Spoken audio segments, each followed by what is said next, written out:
Thanks for staying with us here on The Pulse. Now, it's a good time to take you to Kumasi because some motorists in Kumasi, they have welcomed the NDC's government's intention to reintroduce road tolls. The erstwhile MPP government abolished the road tolls to make way for the reintroduction of electronic levy and other revenue generation forms. However, during his vetting in Parliament, the Finance Minister designate, Dr. Kaisel Atuforsin, he says we should call him Kesael now. He hinted about plans by this new administration to scrap the e-levy, scrap betting tax and reintroduce road tolls. While some motorists in Ghana's second largest city support the decision but call for further dialogue and consideration of the e-levy's impact on the economy. Ghanaians, we don't pay tax. So for each citizen to pay tax, there has to be a road tax. The e-levy, me in particular, the e-levy, that shouldn't be cancelled because government, the place where government gets its taxes from is only through harbour. But the e-levy that Nanado brought, people were paying direct tax to government. And government was using those money for roads. It will come to help because they said they will remove the e-levy. If they remove the e-levy, they should bring back the road toll. So for me, there is good. Road toll, I wasn't happy with the past government when they scrapped the road tolls. Road tolls help the hawkers. When the Burkinabes come here, they transport their goods without paying the tolls. Oh, road toll there. Because if it comes back, it would really help. We need revenue from the tolls to reconstruct our roads.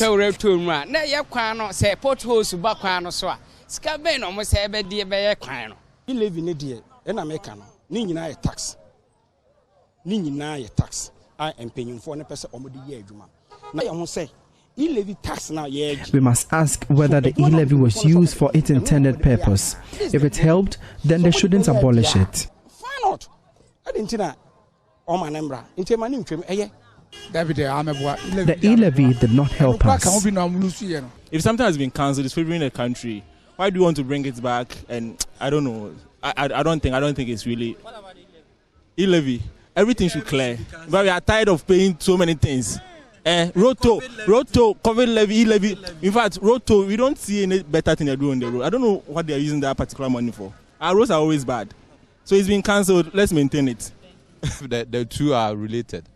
The number of people who pay road toll and the number of people who pay e-levy. But if you are removing e-levy and then you are bringing road toll, we would have to get figures to make the comparison. How much were they earning the e-levy? How much are they going to earn for the road toll levy and bring the... so if we can get figures, how much was the government getting? What was the effect of the road toll on our economy? What was the effect of the e-levy on our economy?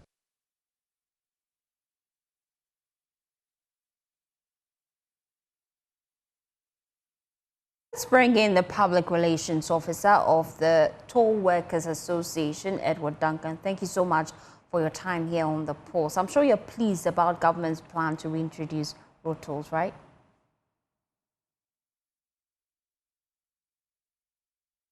Duncan, you might have to unmute for me so that I can hear you clearly. Sorry about that. Can you hear me now? Loud and clear. Yes, I was saying thank you for the opportunity. And then to also say a very good evening to your cherished viewers and then the Ghana Toll Workers Union members as well. It comes as good news to us. I mean, we are relieved. And indeed, this call has been on the run for a long time now. If you remember, the previous government, who unfortunately closed tolls, at a point in time, His Excellency Dr. Mahmoud Bawumia was calling for the reintroduction of toll. He said that when he gets the opportunity to be the leader of this country, he is going to reintroduce toll. Same, the former Minister for Roads and Highways, Honorable Francis Asenso-Boakye, also made the same call that he will have to reintroduce tolls in the near future. And through all our engagement with most of the MPs and the people in authority, you remember we sent about 2 petitions to Parliament. throughout, we had the opportunity to engage members of parliament from both sides of the divide. I mean, NDC, MPP MPs did not understand why cabinet decided to scrap tolls in the first place. NDC MPs said that given the opportunity to rule this country again, they are going to reintroduce tolls. So we know that it is something that it has to come eventually. We're happy that concerned drivers union have called for reintroduction. Some drivers, some commuters whom the government sought to please by scrapping tolls are even calling for the reintroduction of tolls. So we are happy that tolls will finally be reintroduced. We heard from Atu yesterday stress that this government is focusing on efficiency. In time past, there has been concerns about the efficiency of road toll workers. The reason why there are quite a number of long traffic when you come to the toll booths. There are also concerns about under-declaration, where you give out 5 tickets and declare just 2. So with this reintroduction and government looking at efficiency, they might be looking at going digital. And that might affect your workers because it means you need less workers to man the toll booths. Your thoughts? We say that we are not against automation. And indeed, let me clear this point. There's a lot of We seem to be losing you, Derek. You might have to unmute and then make your point. Yes, we'll have to. Can you hear me, please? Loud and clear now. My mic is on. Loud and clear. So a lot of misconception about activities. It is very difficult for you to say that, because I've had other interviews and people were asking me that it is rumored that we have tickets, we bring in foreign materials to sell. It's a system that we work with. The system is automated. Any car that gets there are sensors even on the ground. You print a ticket, you give it to the person. So there's virtually very difficult for you to, do all those things that people are claiming. It's difficult, but not impossible, now, is it? It could be. So okay. Same can be said about any institution in the country. But all you do as a government, is that a reason why you should plunge about 800 of your citizens into unemployment, into a situation like as we have been for the past 3 years? No, certainly not. What you have to do is find ways and means to tighten it. If you really have identified a loophole where people are taking advantage of, all you have to do is plug that loophole so that you get revenue. That is why we have said that we are not against any kind of automation. What we are against is that, in every economy, a country, you need to look at the socioeconomic impact of every policy that you decide to roll. We know that unemployment is very high in this country. So if you have automation that could require the service of people, your citizens, to engage them in gainful employment, we pray and hope that the government will go in for such an automation that will require the service of its citizens.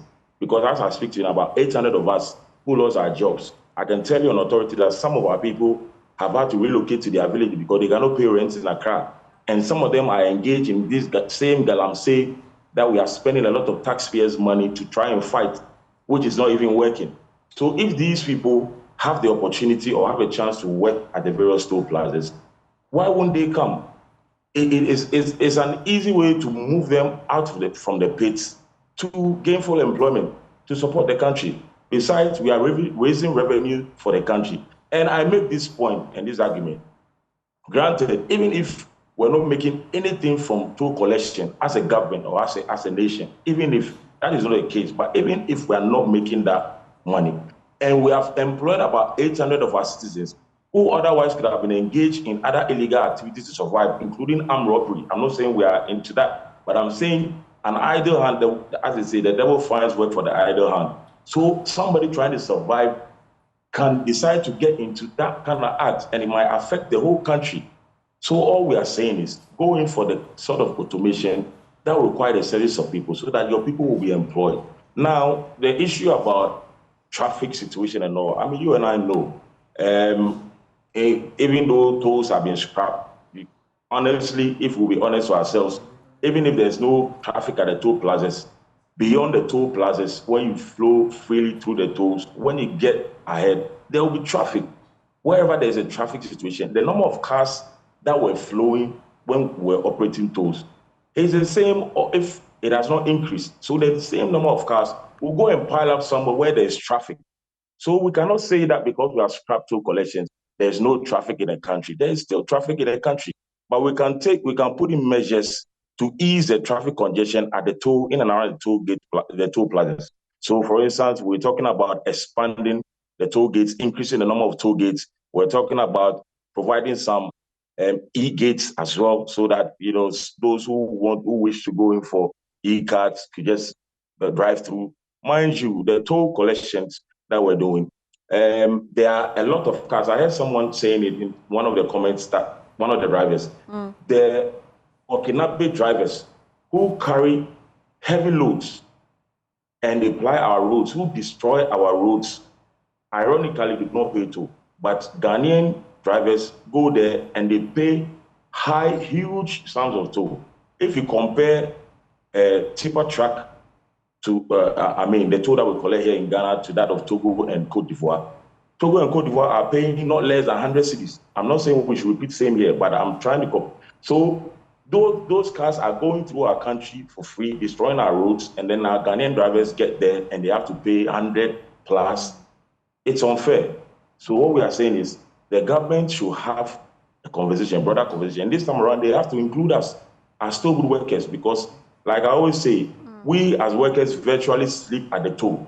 We know every condition. We are there in the morning, afternoon, evening. We are there when it rains. We are there when it's not raining. We are there when it's holiday. We know every situation on the ground. We know things that you can do to ease the traffic.